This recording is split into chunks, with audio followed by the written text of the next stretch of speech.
Hello friends आपण ओढ़णी धारावाहिक देखा पाए फाइनाली रुद्र निज माँ को देखा चाहते से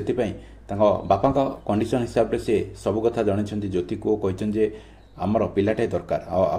पिला हो गले मु बहुत खुशी यापर ज्योति कहते तुम मत एत भल पाओ आ मोप एत सब कर तुम एति त्याग करें ताल मु तुम कथार एग्री ए कथा शुणी दे दूर स्नेहा कहे जदि ज्योति और रुद्र गर्भर कौन पर बापा माँ चाहते प्रथम संतान दरकार से मत प्रथम जानापी पड़ो आपर ये दुटा जदि माँ हो जाती तेरे मत फ्यूचर केवे ए घरे आउ स्वीकृति मिलनी कहीं से आहरी क्लोज होटा हवाक मुझे देवी से दीज जाक मत अलग करने पड़ो आ ज्योति गर्भर केवे भी ए घर को प्रथम संतान आसपार और से ज्योति जाइए मंदिर और सेठार से प्लां करेंगे स्नेहा और एक कखार साधवा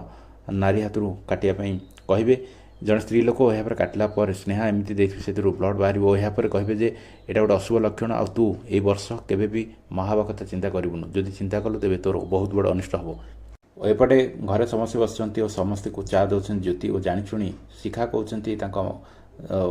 अपा को जे तू जाणिकी ज्योति गोड़ कूदी दे और समस्ते देखिए किंतु ज्योति गोड़ कूदिला बेलू चित्कार करेंगे और कहे जे यहाँ तो बहुत बड़ अशुभ लक्षण शाशु गोड़ कूदीदेव जदि बहु ये घर को विपद माड़ी आस दर्शक जब अध्याय भल चैनल प्लीज सपोर्ट करूँ सब्सक्राइब करना।